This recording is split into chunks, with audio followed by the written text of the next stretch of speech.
जिसका बच्चा जितना काला होगा उसकी माँ उतना ज्यादा साबुन लगाती है, किसी तरह कालिया गोरा हो जाए, लेकिन वो साबुन भी कसम खा लेता, वो तो काला हो जाता, कालिया गोरा नहीं होता। आसमान से ही ठप्पा लगा हुआ। लेकिन कुर्बान जाइए उस माँ के ऊपर, उस काले को भी वो 14वीं का चांद बनाना चाहता। बच्चा इतना काला है, इतना काला है कि कोई भी उसको देखने के लिए तैयार नहीं, अपनी जगह बैठाने के लिए तैयार। माँ ने कहा बेटा लोग तुम्हें अपनी महफिल में जगह नहीं देंगे, एक काम कर ले, लोग तरक्की पर बिठा। बेटा बोला अम्मा अगर तेरा ऐसा इरादा है तो बता दो। तो कहा कि बेटा रात दिन एक करके इल्म हासिल करो, जिस दिन तमाम बच्चों से ज्यादा तुम्हारे पास इल्म होगा, ये सारे के सारे लोग जिसको जो तुम्हारे ऊपर थूक रहे हैं यही तुम्हारा जूता उठाएंगे, यही तुम्हें तरक्की पर बिठाएंगे। यही बच्चा रात दिन की मेहनत। बहुत खूब, सुभान अल्लाह, माशाअल्लाह, बहुत खूब। सो जा मेरी आँख के तारे, सो जा मेरे लाल, सो जा मेरी आँख के तारे, सो जा मेरे लाल। दुनिया ने फैला रखे हैं हिर्सो हवस के जाल, सो जा मेरी आँख के तारे, सो जा मेरे लाल। होके जवाबा दिल की खेती को कर दे बर्बाद, दुनिया में भी शाद रहे तो उक़बा में भी शाद। सूरज के माँ नींद दरख्शां हो तेरा इक़बाल, सो जा मेरी आँख के तारे, सो जा मेरे लाल।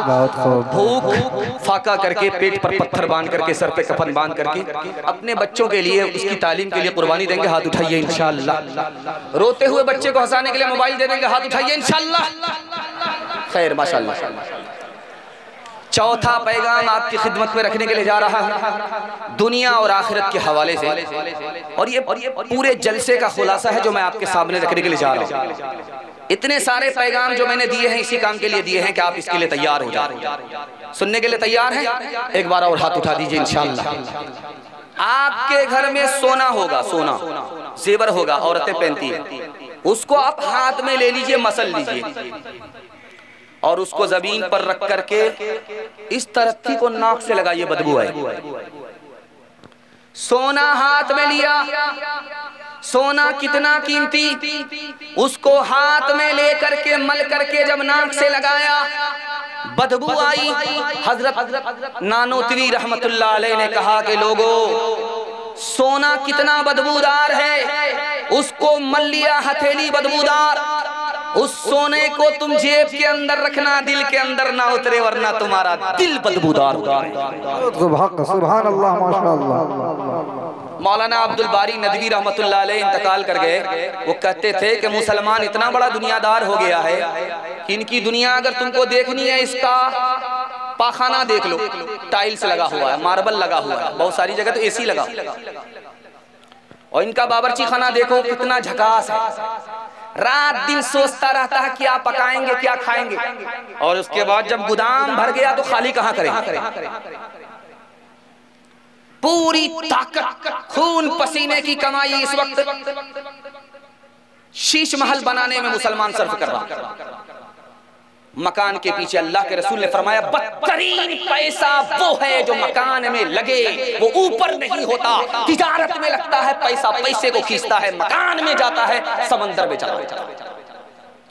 हर मकान के अंदर दो ऐब है। कितना ही खूबसूरत मकान आप बना लीजिए, 1 करोड़ का, 25 लाख का, 50 लाख का, हर मकान के अंदर दो ऐब है। पहला ऐब ये है अगर जलजला आया तो मकान ऐसा सजदे में जाएगा कि सर नहीं उठाए, और दूसरा ऐब ये है कि अगर आपका चालान कट गया तो मकान छोड़ करके जाना पड़ेगा। और दूसरा ऐब मकान के अंदर ये है कि वो जितना पुराना होगा उतना कमजोर होगा, उतना बदसूरत होगा। आदमी मौत से क्यों घबरा रहा है, जबकि उसे पता है कि हमें हर हाल में मरना, लेकिन घबराता क्यों? इसकी वजह लिखी, वो मर करके वहां पहुंच जाता, उसका माल यही रह जाता, इसलिए डर लगता। अगर मौत से पहले माल को वहां भेज दे जहां मर करके पहुंचना है, मौत उससे डरेगी, वो मौत से नहीं डरेगी। एक आदमी बस्ती में आ रहा था मालूम करने के लिए कि फितना कहाँ है, जलसा सुनना है, आबादी कहाँ, बस्ती कहाँ। एक आदमी बोला नुक्कड़ पे कि दायां बायां मत लेना, सीधा चले जाओ, जलसे में पहुंच जाओ, बस्ती में पहुंच जाओ। वो दायां बायां जो नहीं लिया तो सीधा कब्रिस्तान पहुंच गया। कहने लगा कि इस बस्ती के लोग कैसा मजाक करते, जिंदा आदमी को कब्रिस्तान भेज देते।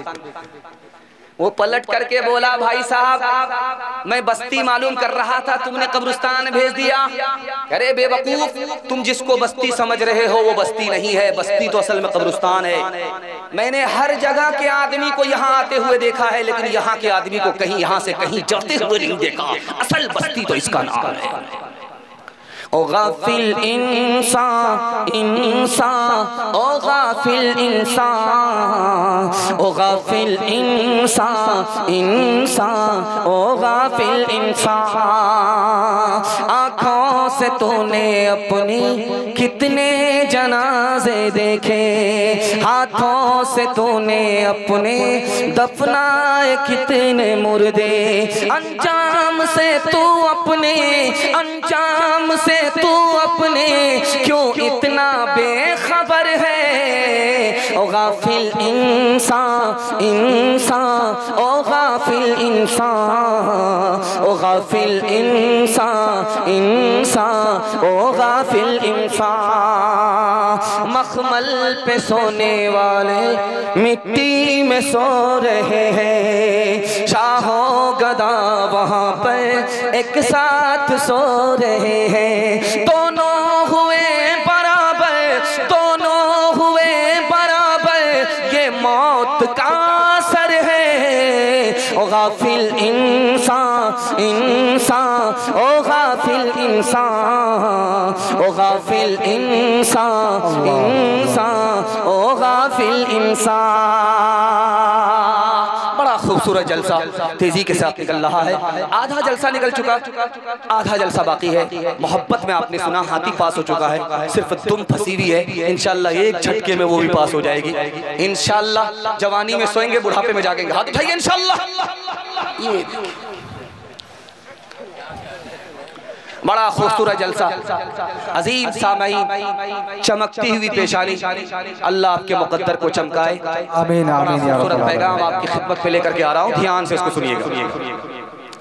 रात में किसी वक्त में उठ करके आप, रात में किसी वक्त में उठ करके आप दीवार पर टॉर्च मारिए, जमीन पर टॉर्च मारिए, आपको कोई चीज चलती हुई नजर नहीं आएगी, एक चीज नजर आएगी, चूटी।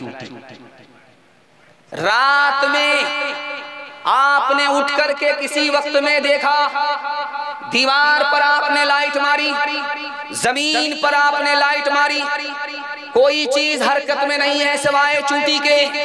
ये चूटी हरकत में क्यों है? हमारे जवानों से हजरत सुलेमान ने कहा, ओ जवान चूटी से नसीहत पकड़ो। ये चूटी रात में क्या कर रही है? मेहनत मजदूरी कर रही है, रोजी कमाने के लिए मेहनत कर रही है। इस चूटी को पता है कि बारिश के जमाने के लिए अभी से कमाना होगा, सर्दी के जमाने में निकल नहीं सकते, उसके लिए अभी से कमाना होगा। और महंगाई आसमान को छू रही है। अगर खानदान को बचाना चाहते हो, ईमान को बचाना चाहते हो, तो चूटी की तरह हलाल रोजी रात दिन एक करके कमानी पड़ेगी। एक जवान आया, दौड़ा दौड़ा मस्जिद में बैठा, हाथ उठा करके कहता, मालिक छप्पर फाड़ करके दे दो, लूट करके लाए, कूट करके खाएं। हजरत उमर बगल में सुन रहे थे, कहा ओ जवान ये दुआ है कि घोटाला है? कहा हुजूर आपने सुन लिया, आशिक की दुआ है, जाने दीजिए। हजरत उमर ने कहा, वो आशिक के बच्चे, ये बात याद रखो कि आसमान से सोना बरसता नहीं है, आसमान से चांदी बरसती नहीं है। मस्जिद में दुआ करो रोजी के लिए, लेकिन मेहनत करने के लिए तुमको मस्जिद से बाहर निकलना पड़ेगा। हट्ठा कट्ठा उल्लू का पट्ठा, भीख का कटोरा लेकर के कहता अल्लाह के नाम पर दे दो, अल्लाह के नाम पर दे दो। एक आदमी बोला कि भीख मांग रहे हो या फुटबॉल खेल रहे? बोला इसमें कौन से शर्म की बात है, मेरा दादा नेशनल फकीर था और मेरा बाप इंटरनेशनल फकीर है।